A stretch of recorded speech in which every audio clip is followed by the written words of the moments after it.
जय हिंद साथियों, नमस्कार।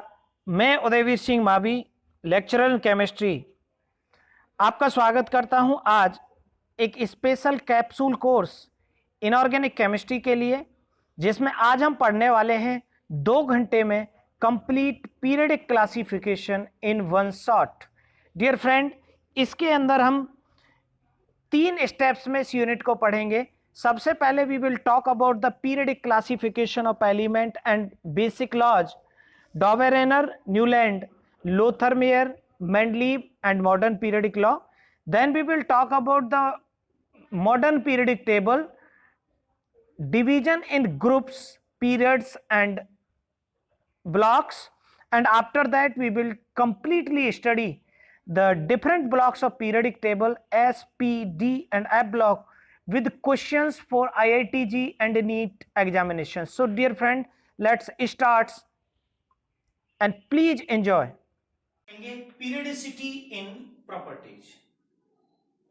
आपने पीरियडिक टेबल के 7 पीरियड्स 1 to 7, 18 ग्रुप्स 1 to 18 और 4 ब्लॉक SPDF के बारे में जाना। अब जो प्रॉपर्टीज हम पढ़ेंगे transition elements element of periodic table के लिए, उनमें सबसे पहली प्रॉपर्टी जो है वो है इलेक्ट्रॉनिक कॉन्फ़िगरेशन, जिसको हम डिस्कस कर चुके हैं कई तरीके से। तो इलेक्ट्रॉनिक कॉन्फ़िगरेशन को आप सबसे पहले पीरियड्स में आप बहु प्रिंसिपल से पढ़ेंगे और फिर ग्रुप्स में पढ़ेंगे SPDF में, जैसे ग्रुप 1 का NS1, ग्रुप 2 का NS2, ग्रुप 13 का NH2NP1, ग्रुप 14 का NH2NP2, इस तरह से। क्योंकि इलेक्ट्रॉनिक कॉन्फ़िगरेशन बहुत सारी प्रॉपर्टीज को डिसाइड करेगा। F ब्लॉक का कॉन्फ़िगरेशन और D ब्लॉक का कॉन्फ़िगरेशन उनके ग्रुप वाइज पढ़ेंगे, ब्लॉक वाइज। दूसरी प्रॉपर्टी आती है वैलेंसी। वैलेंसी ऊपर से नीचे किसी भी ग्रुप के अंदर हमेशा सेम रहती है, क्योंकि number of electron remain same in a group from top to bottom, but in a period from left to right valency S block में 1 2, P ब्लॉक में 3 4 3 2 1 0। पहले वो 4 तक बढ़ेगी और फिर 0 तक घट जाएगी।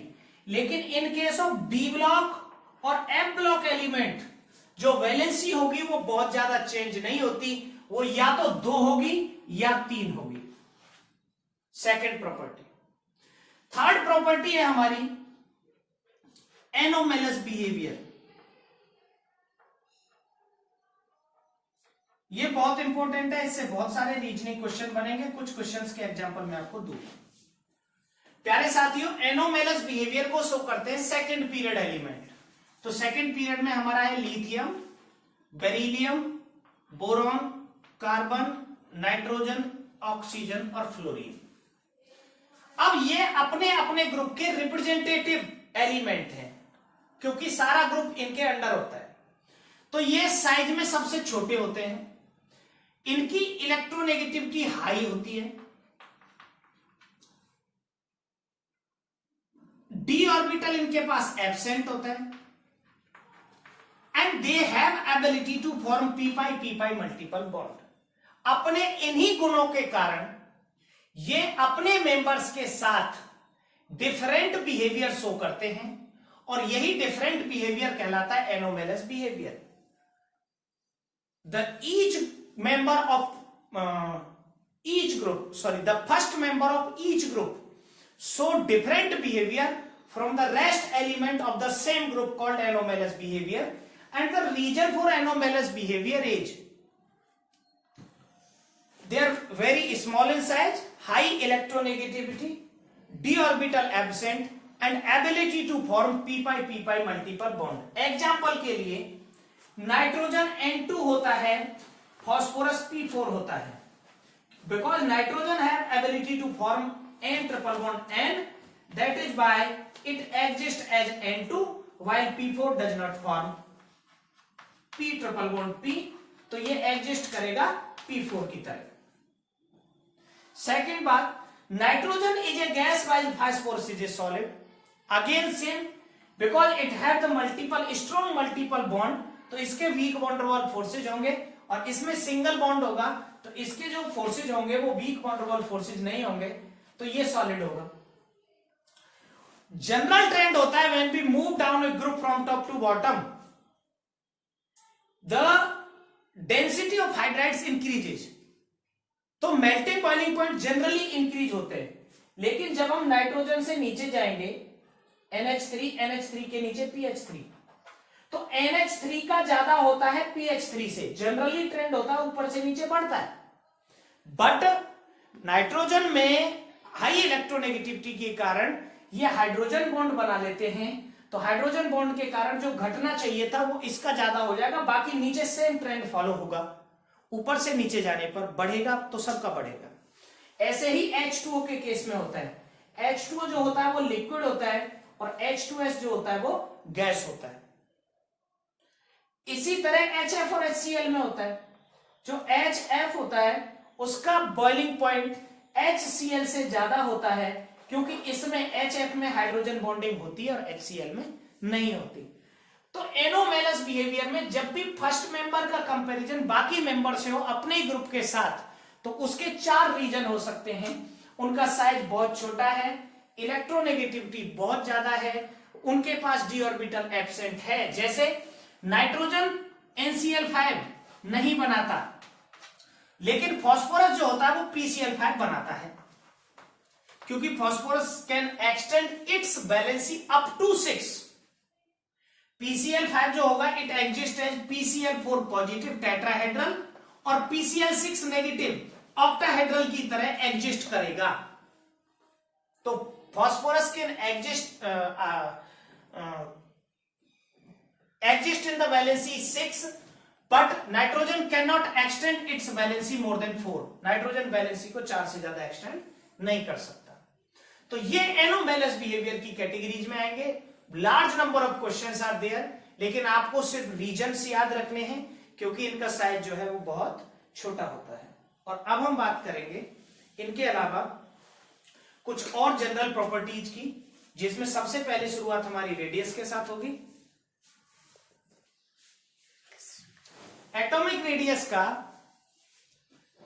General trend left to right जाने पर डिक्रीज होती है, because number of shell remain same and nuclear charge increase regularly. एक एग्जांपल के साथ हम इसको समझेंगे। जैसे सबसे पहला मेंबर Na है तीसरे पीरियड का, 281 कॉन्फ़िगरेशन है, और लास्ट मेंबर क्लोरीन है, 287 कॉन्फ़िगरेशन है। तो इसके पास जो अट्रैक्शन होगा वो 11 इलेक्ट्रॉन और 11 प्रोटॉन का होगा 3 सेल्स में, बट द क्लोरीन है force of attraction between 17 electron and 17 proton. तो लेफ्ट टू राइट जाने पर रेडियस जनरली घटती है। इसके अलावा जो एक्सेप्शंस या कोई और ट्रेंड आता है उनके बारे में मैंने आपको डिस्कस कर दिया था। ट्रांजिशन एलिमेंट्स के केस में होगा और इनर्ट गैसेज के केस में होगा। ट्रांजिशन एलिमेंट में रेडियस के 2 ट्रेंड मैंने बता दिए थे, स्क्रीनिंग इफेक्ट और लेंथेनॉइड कॉन्ट्रैक्शन। तो आपको रेडियस का याद रखना है। रेडियस बहुत सारी प्रॉपर्टीज को अफेक्ट करेगी, आयनाइजेशन पोटेंशियल को अफेक्ट करेगी, रिएक्टिविटी को अफेक्ट करेगी, ऑक्सीडाइजिंग रिड्यूसिंग पावर्स को अफेक्ट करेगी। तो एटॉमिक रेडियस, अगर हम 4 तरीके की रेडियस देखें, covalent radius, ionic radius, metallic radius और वॉन डेर वाल रेडियस, तो इनमें जो सबसे वीक फोर्सेज होते हैं वो वॉन डेर वाल फोर्सेज होते हैं। तो सबसे बड़ी radius van der Waals radius होती है। अगर हम नेगेटिव पॉजिटिव के लिए देखें आइसो इलेक्ट्रॉनिक स्पीसीज में, जैसे Na+, Mg+2, Al+3, F-, O2-, N3-, These all are the isoelectronic species। सभी के पास 10 इलेक्ट्रॉन है। And in case of isoelectronic species जो रेडियस होती है वो पॉजिटिव की घटती है और नेगेटिव की बढ़ती है। अगर एक ही स्पीसीज के लिए हम नेगेटिव, न्यूट्रल और पॉजिटिव तीनों वैल्यू देखें तो सबसे कम रेडियस होगी पॉजिटिव की, क्योंकि एग्जांपल के लिए Na+ है। तो Na+ के केस में इलेक्ट्रॉन है 10 और प्रोटॉन है 11, तो प्रोटॉन का जो अट्रैक्शन होगा 11 प्रोटॉन ज्यादा स्ट्रांगली अट्रैक्ट करेंगे 10 इलेक्ट्रॉन को, सो उसकी रेडियस कम हो जाएगी। अगर रेडियस कम होती है तो आयनाइजेशन पोटेंशियल बढ़ता है। तो जो सक्सेसिव आयनाइजेशन पोटेंशियल्स होते हैं, एक के बाद एक इलेक्ट्रॉन निकालना, तो जैसे हम दूसरा निकालेंगे दूसरा पहले से ज्यादा होगा, और तीसरा निकालेंगे तो तीसरा दूसरे से ज्यादा होगा, क्योंकि पॉजिटिव चार्ज बढ़ने के साथ साथ रेडियस बढ़ जाती है। तो ये जनरल ट्रेंड रहा एटॉमिक रेडियस का। अगला है हमारा आयनाइजेशन पोटेंशियल, और आयनाइजेशन पोटेंशियल का भी सेम ट्रेंड है, जो रेडियस है उसके इनवर्सली प्रोपोर्शनल होता है। इसको हम आईपी या आईईबी कहते हैं। लेफ्ट टू राइट जाने पर इंक्रीज, क्योंकि रेडियस डिक्रीज होती है, और टॉप टू बॉटम जाने पर डिक्रीज, क्योंकि रेडियस इंक्रीज होती है। इसके अलावा आयनाइजेशन पोटेंशियल को जो चीजें अफेक्ट करती हैं उनमें आता है electronic configuration.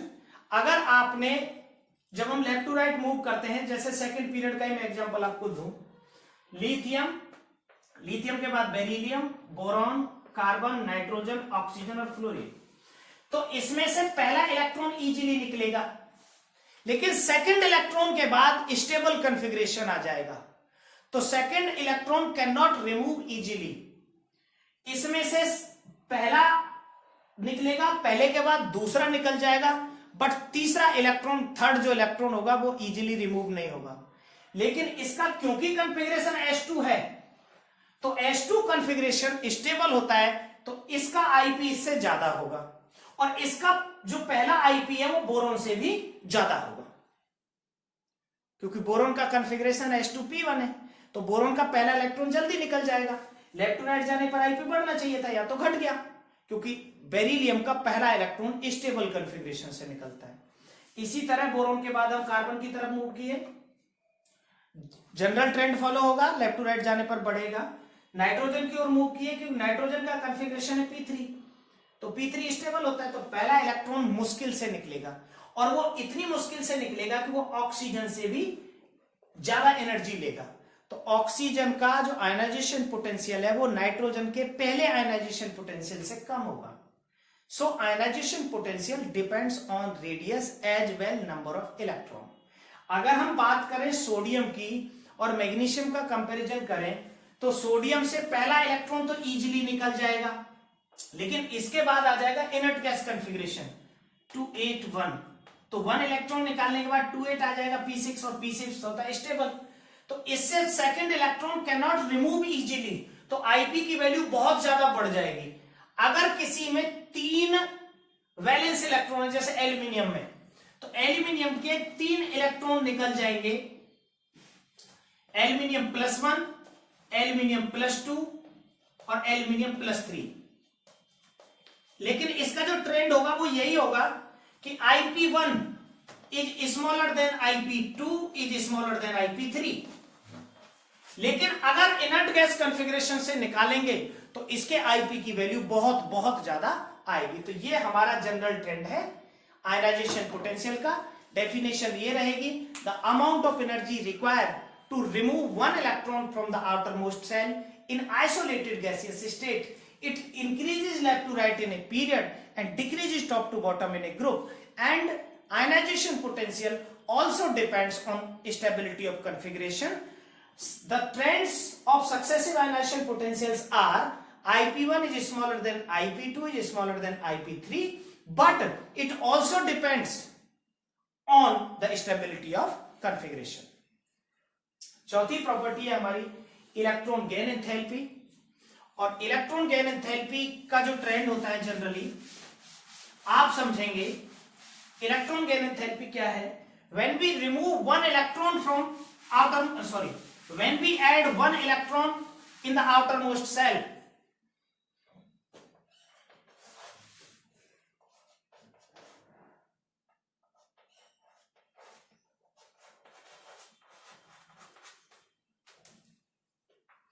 Electron gain enthalpy,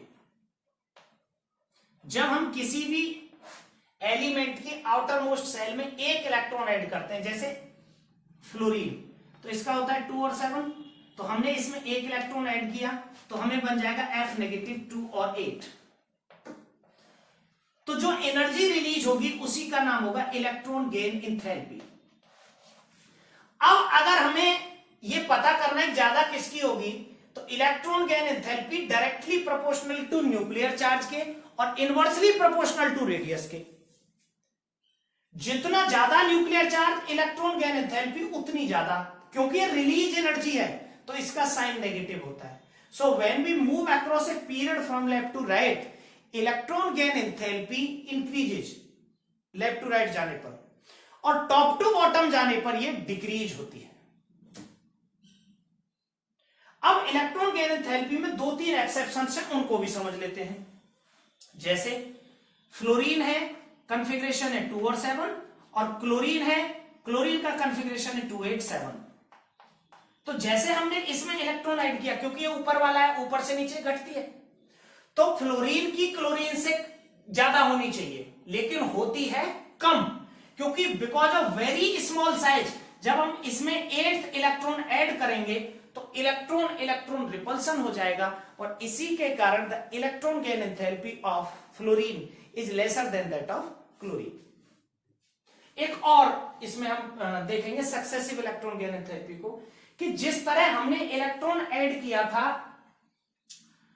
fluorine के अंदर, अगर हम ऑक्सीजन को देखें तो ऑक्सीजन का इलेक्ट्रॉनिक कॉन्फ़िगरेशन क्योंकि 2 और 6 है, तो इसमें पहला इलेक्ट्रॉन ऐड होगा 2, 6, O नेगेटिव 2, 7, और सेकेंड इलेक्ट्रॉन ऐड जब हम करेंगे तो ये हो जाएगा O2 माइनस, और ये हो जाएगा 2 और 8। तो पहला इलेक्ट्रॉन ऐड किया था न्यूट्रल एटम के अंदर, और सेकेंड इलेक्ट्रॉन ऐड किया था O माइनस के अंदर, तो माइनस की रेडियस ज्यादा होती है, और electron gain enthalpy inversely proportional to radius के। तो क्योंकि रेडियस ज्यादा हो गई तो इलेक्ट्रॉन गेन एंथैल्पी कम हो जाएगी। सो पहला इलेक्ट्रॉन तो इजीली ऐड हो जाता है इन केस ऑफ ऑक्सीजन, लेकिन सेकेंड इलेक्ट्रॉन को इजीली ऐड नहीं किया जा सकता। तो जिन जिन में इलेक्ट्रॉन इजीली ऐड नहीं होते, मतलब नेगेटिव इलेक्ट्रॉन गेन एंथैल्पी नहीं होती, उनकी इलेक्ट्रॉन गेन एंथैल्पी पॉजिटिव आती है। एग्जाम्पल के लिए जो 18 ग्रुप एलिमेंट्स हैं हमारे, उनमें हम इलेक्ट्रॉन ऐड करना चाहें तो एनर्जी रिलीज नहीं होती, उल्टा उनको देनी पड़ती है। So electron gain enthalpy have the positive value if electron can not added easily to the outermost side. इसके अलावा बिल्कुल कॉमन प्रॉपर्टीज रहेंगी। मैं एक 6 प्रॉपर्टी का और जिक्र कर देता हूं, और उसके बाद जनरल प्रॉपर्टीज हमारी खत्म हो जाएंगी। 6 प्रॉपर्टी हमारी रहेगी इलेक्ट्रोनेगेटिविटी। इलेक्ट्रोनेगेटिविटी है power to attract the shared pair of a covalent bond, electronegativity, और ये इनवर्सली प्रोपोर्शनल होती है रेडियस के। रेडियस ज्यादा होगी तो इलेक्ट्रोनेगेटिविटी कम, और रेडियस कम होगी तो ये ज्यादा। इसका ट्रेंड होता है लेफ्ट टू राइट जाने पर ये इंक्रीज होती है, और टॉप टू बॉटम जाने पर ये डिक्रीज होती है। तो हाईएस्ट इलेक्ट्रोनेगेटिव एलिमेंट हमारी पीरियोडिक टेबल का है फ्लोरीन फ्लोरीन, जिसकी इलेक्ट्रोनेगेटिविटी होती है 4, और मैं कुछ वैल्यूज आपको इलेक्ट्रोनेगेटिविटी की दे दूंगा। प्यारे बच्चों, इसके बाद कुछ जनरल ट्रेंड्स हैं, मैं सिर्फ डिस्कस कर रहा हूं आपके साथ। जैसे मेटेलिक करेक्टर नीचे जाने पर बढ़ता है, पीछे जाने पर घटता है। नॉन मेटेलिक करेक्टर पीछे जाने पर बढ़ता है और नीचे जाने पर घटता है। इसी तरह अगर पी ब्लॉक के केस में अगर हम देखें तो जो नीचे वाले एलिमेंट्स होते हैं, जो लोअर मेंबर होते हैं, उनमें anomalous behaviour inert pair effect के कारण भी उनकी प्रॉपर्टी चेंज हो जाती है। तो सारी प्रॉपर्टीज को समझने के लिए आपको electronic configuration, valency, anomalous behaviour, atomic radius को स्पेशली पढ़ना होगा, और आयनाइजेशन पोटेंशियल। क्योंकि अगर आप देखेंगे कि जिन मेटल से हम इलेक्ट्रॉन को इजीली निकाल सकते हैं, तो इसका मतलब उनका इजीली ऑक्सीडेशन हो जाता है, और जिनका ऑक्सीडेशन अच्छा होता है they are the reducing agent. तो जो मेटल्स होते हैं जिनके आईपी कम होते हैं वो बहुत अच्छे रिड्यूसिंग एजेंट होते हैं, और जो नॉन मेटल्स होते हैं जिनकी इलेक्ट्रॉन गेन एंथैल्पी बहुत अच्छी होती है, नेगेटिव वैल्यू, वो बहुत अच्छे ऑक्सीडाइजिंग एजेंट होते हैं। So oxidising and reducing behaviour can also be determined by knowing the value of ionization potential and electron gap enthalpy. Now we talk about the chemical properties of elements.